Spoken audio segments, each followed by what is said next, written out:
Hello and welcome to the Rabyd Atheist. I'm Rabyd, a former pastor turned atheist, now a compassionate anti-theist. Welcome to my channel. If you want to learn how to support the channel and its mission to normalize atheism and deconversion, stay tuned to the end of the video.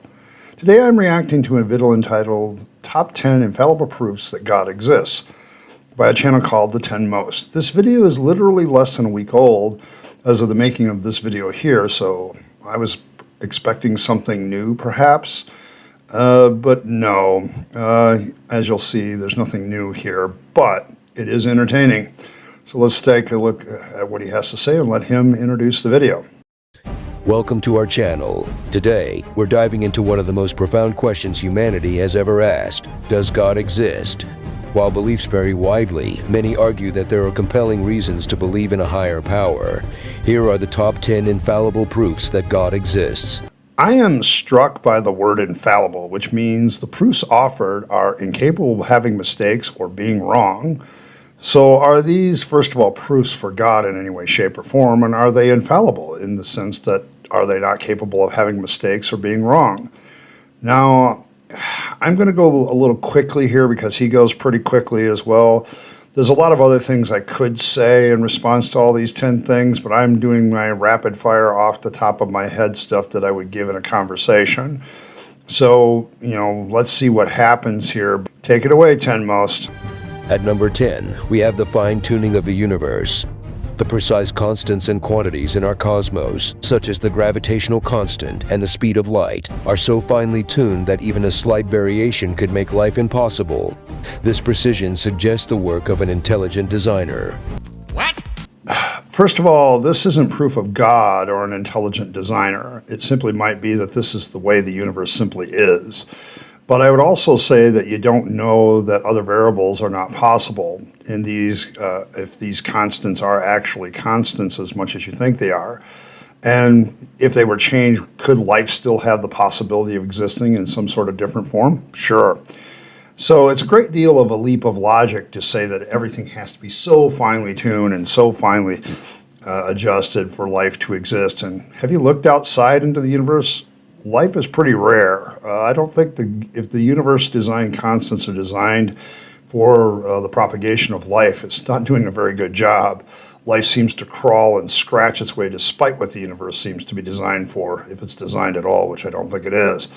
There's also a leap you make in making these supposed constants to being designed.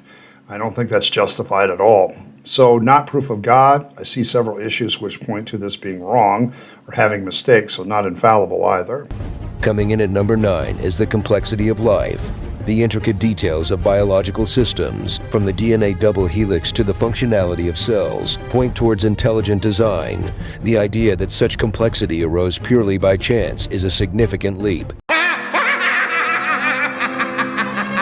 Complexity of life. Well, good thing science doesn't say that it arose by chance. It says that this is the result of natural processes which are quite determined in many ways and have nothing to do with chance at all. It's amazing how apologists on the one hand want to say that we believe things came from chance and then also want to yell about the hard determinism supposedly we atheists believe in the same breath. Those two things don't go together. Also, complexity is a relative value judgment, so not good proof. And this complexity all leaves us with more problems than if things were simpler. The fact is, complexity makes a lot of these designs really bad design. Plus, in DNA, for example, the process of prove a lot of complex waste and leftovers that have no function anymore. Something we would expect from evolution as a process, but not an intelligent designer. Not proof for God at all, and there are a lot of things that I could say here that would make the observations made here wrong, so not infallible either. Number 8 is the moral argument. The existence of objective moral values, such as the inherent wrongness of murder and the virtue of love, suggests a moral lawgiver. Without a higher power, these values would be subjective and relative. And why would them being subjective and relative be a bad thing? I've never really heard this explained about how this is really necessarily a bad thing. Seems like then they would relate to human experience better. But I've talked about this at length before and challenged the idea of objective moral principles being in existence in the first place, as even murder has different standards depending on what culture you live in.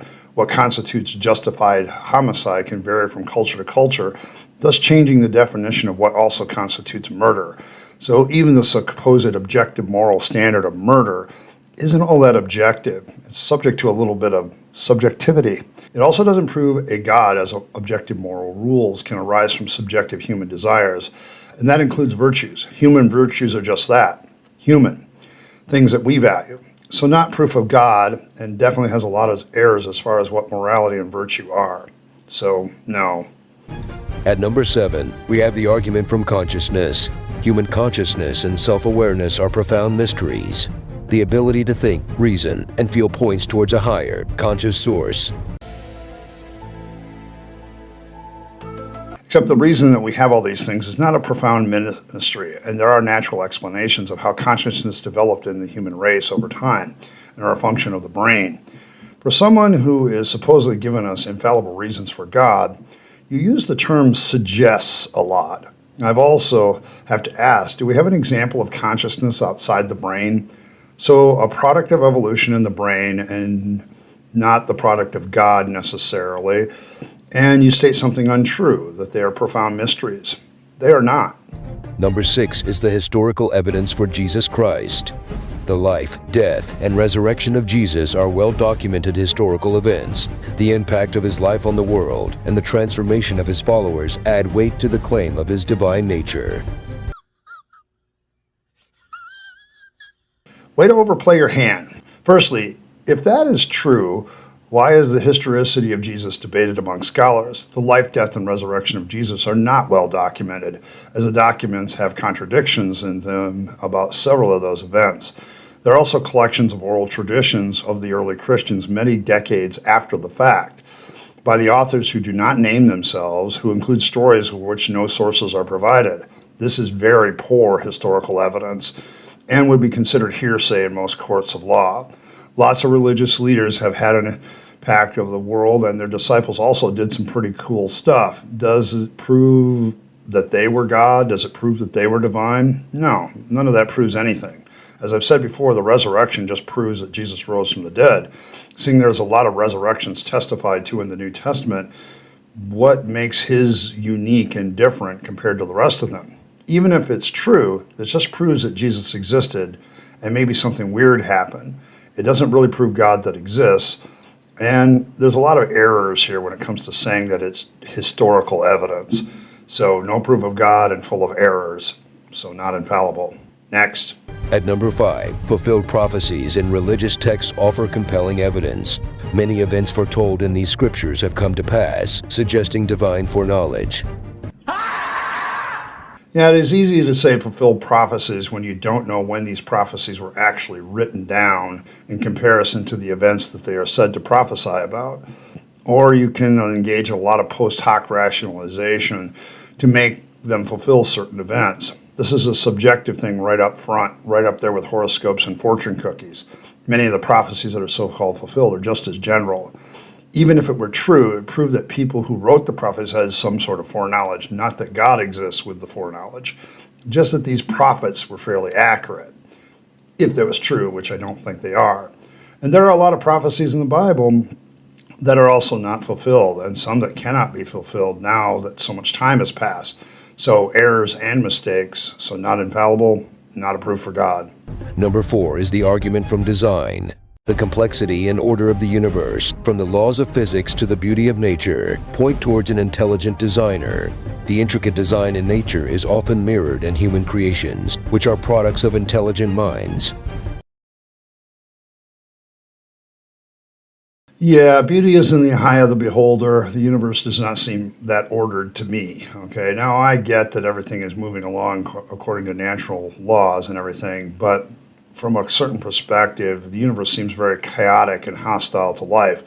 This is a subjective value judgment and doesn't prove anything about God at all. Even if you prove a designer, which one is it? Just because we use ideas we get from nature doesn't prove that they were designed. Nature just becomes the inspiration. It just proves that we're inspired by these things, not necessarily that they are designed, and just because we're intelligent minds that design things doesn't mean that everything else is. Not proof for God? Check. Lots of things that are subjective value judgments can be taken in many ways? Check. So not infallible either. At number 3, personal experiences of the divine play a significant role. Millions of people across cultures and history report encounters with a higher power, suggesting a universal truth. Personal experiences prove nothing, not even to the one who has the experience, if you really think about it.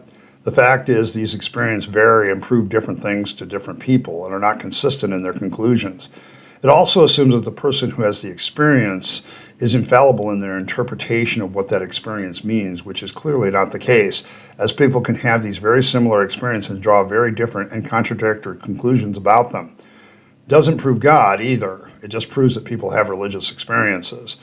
And given so much human error in the interpretation of these experiences and the contradictory nature of these experiences, so not infallible either.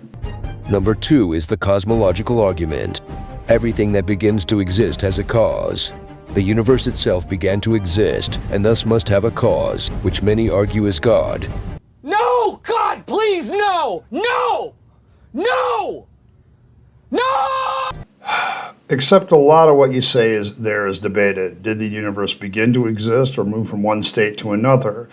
Do we really know any of this? The proper answer to the origin of the universe question is we don't know, not putting your God into the gaps there, which is a large of what the cosmological argument does, which is basically a justification of a God of the gaps argument. Also, this cause could be purely naturalistic, as it is hypothesized that it could be naturalistic.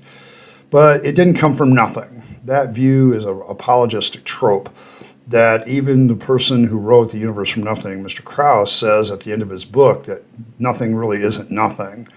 And so no person who has a naturalistic explanation believes that it came from nothing. This continues to be a fabrication and a propaganda error that people continue to put on the people that offer up naturalistic explanations.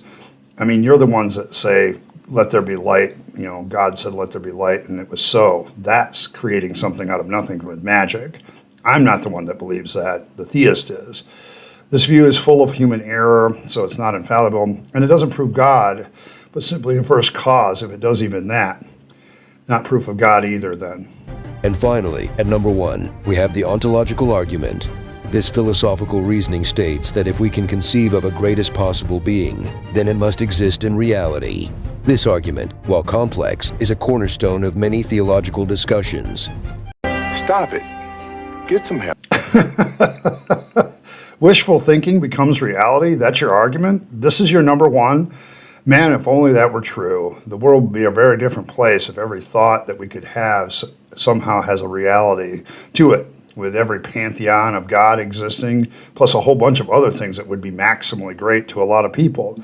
The fact that this is indeed the cornerstone, effectively, of many theological arguments and systems says more about the flawed nature of theology than any proof of God. This only proves philosophy can cause people to jump through intellectual hoops and prove anything they want to prove if they really think hard enough about it. This reasoning has many faults and has been documented and debunked many times. So it's not infallible either, and it doesn't prove God. These are just some of the many arguments and proofs that people present for the existence of God. Whether you're a believer, a skeptic, or somewhere in between, exploring these ideas can be a deeply enriching experience. Well, not infallible, as all of these old, tired arguments have errors and mistakes in them, and none of them prove God either when you really think about them. In fact, most of them have been debunked by me and many other people who do that sort of thing.